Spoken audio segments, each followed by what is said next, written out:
I recently came to a realization about my personal relationship with value.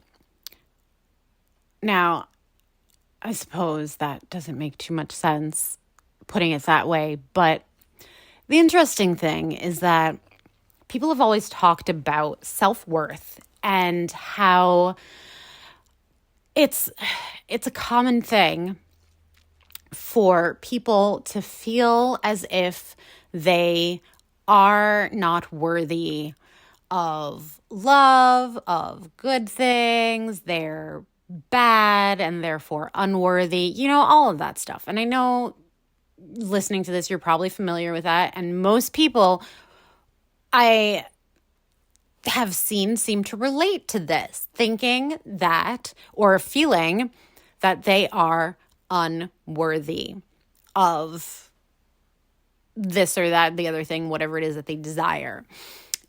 Now, that was not something that I personally resonated with. People would speak to that, and yet, at least after a certain point, if I think back to my teenage years, maybe there was some of that in there, but it was never a huge theme for me, even if I did resonate with it at some point. But after having done the path work and gotten into some real deep shadow work in my 20s, I really didn't have the sense that I felt unworthy or that I questioned this deep or that I questioned my value in that way to myself. So when questions of self-worth would come up and people would be like, well, maybe you feel unworthy, that would be like, no, I don't. That's not an issue. I do see my worth. I do see that I exist, therefore I have inherent worth. Now, interestingly, the past few days have brought me to seeing my relationship to value and worth in a whole different way. Now, in human design, if you have an undefined will center, which is also called the ego center or the heart center. So if you have this center undefined, one of the ways in which we can get caught up in conditioning and in trying to be who we are not is by trying to prove our value, trying to prove our worth. And I have a completely open ego center, will center, heart center, whatever you want to call it. It's a little confusing. I don't know why there are 3 names, but that's beside the point. Anyway, so I have the center completely open, which can make it a bit of like a sticking point, one of those places where we can really get conditioned. And I didn't really explore it. It was just kind of like, interesting. Okay, value, worth, trying to prove yourself. Okay, I did see how that seemed relevant to me.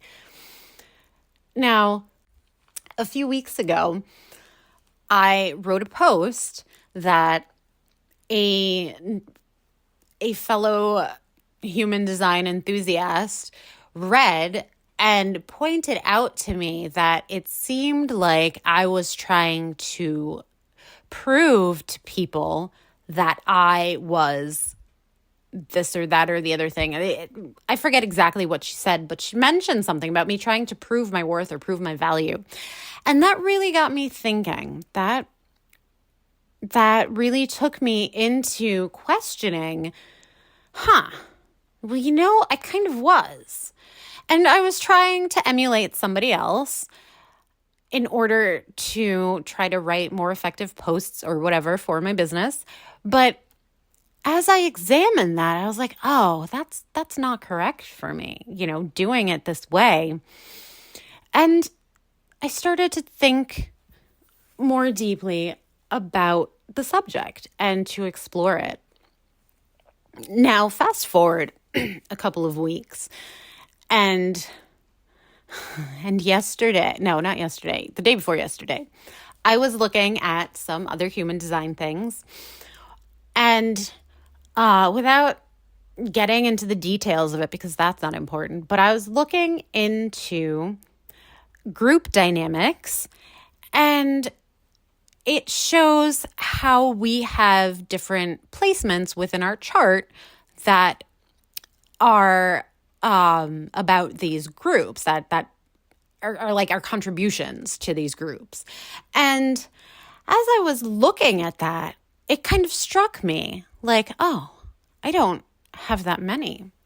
And I was looking at my husband and the other people that I was looking at in a group and realizing that, wow, everybody else brings so much more. Like, I don't bring that much. And then it connected to this deeper feeling that I didn't realize was there of, oh, wow, that's like really uncomfortable to me because, oh, I seem to look at myself in this light of I need to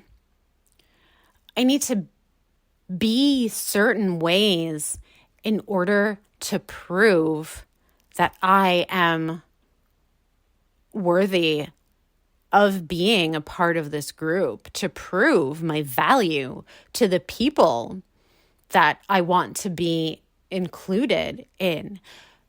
So I realized that my issues and my hangups with my worth and my value don't arise from what I feel I am worth.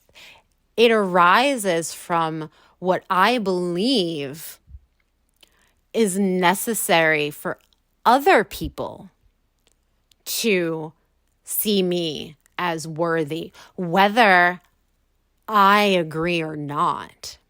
So that was a very interesting and important distinction, because I feel that I am worthy, but I also feel that other people will look at me and not necessarily see that, because I don't bring to group dynamics things that I believe according to the images and quote unquote rules that I have learned throughout my life, my images and misconceptions of how things are supposed to be and how people are supposed to be in order to be loved and accepted and included.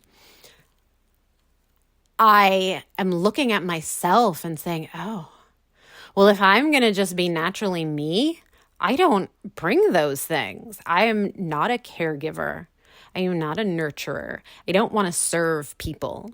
I don't want, and these things in terms of like, doing things for other people or these, I have seen that there's these narrow definitions almost of what these things mean.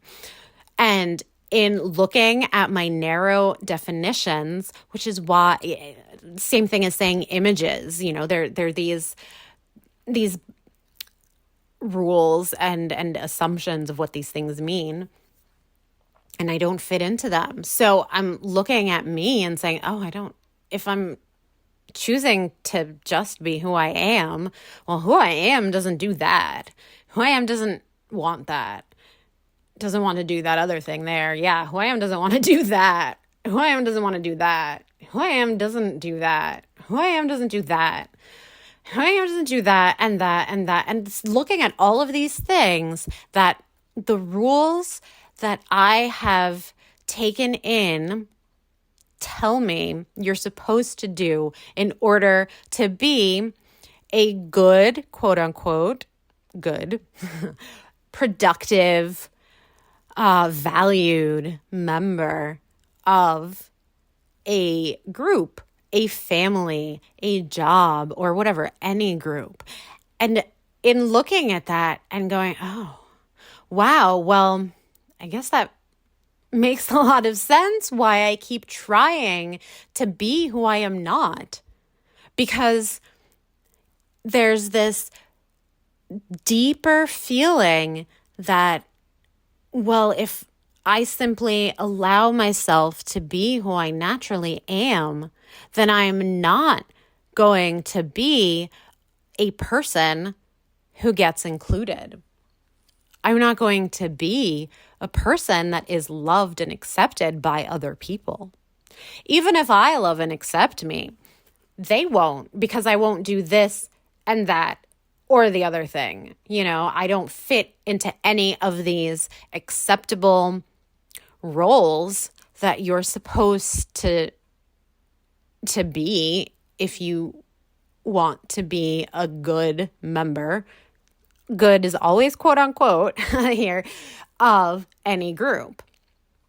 That was a really profound realization for me, because I started to see how, because of this, I try to force myself to be to be a person that is not me.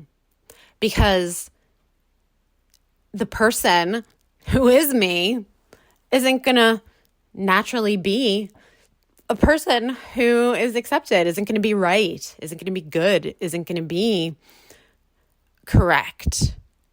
Even though it is correct for me to be the way that I am, I don't see that in my unconscious rules that I have created throughout my life. And this has informed so much of my relating to other people. And it's no wonder that it's been so difficult to allow myself to be myself in many ways.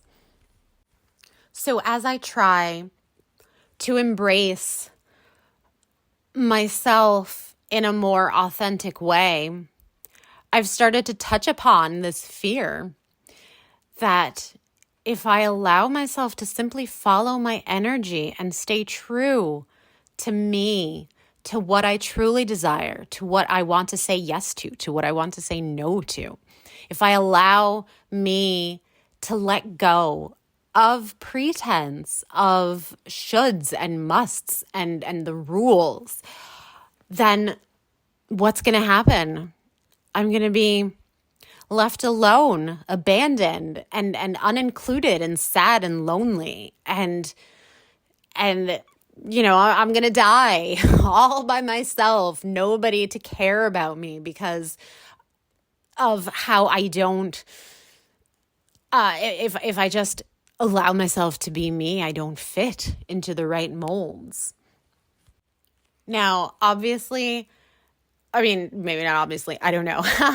But I just want to interject here that the thing about this is that these are not things that I consciously tell myself, that I consciously believe. Like, I don't think these things. I feel these things. These are deeper. They're like emotional thought forms in a way. They were created a long time ago through my childhood experience, through different experiences I've had through life, and ways that I've found to make life, quote unquote, work for me in whatever way that I could. These faulty solutions that were created in my formative years. And so what's important here is not that I, try to tell myself that it's right or convince myself, of anything, because it's not a mental thing. This is purely a deeply emotional belief that was long ago created and that still shapes and informs my life. And it is only through my opening up to feel the deep, deep, deep sadness and despair that comes from this, because honestly, it brings a lot of sadness and despair in its wake. I sat and cried for quite a bit the other night, and I felt this black hole in my chest of sadness, of despair, of like, well, I can't ever be me and be accepted. Oh my God, how do I live with this? And the truth is, it's just about feeling it.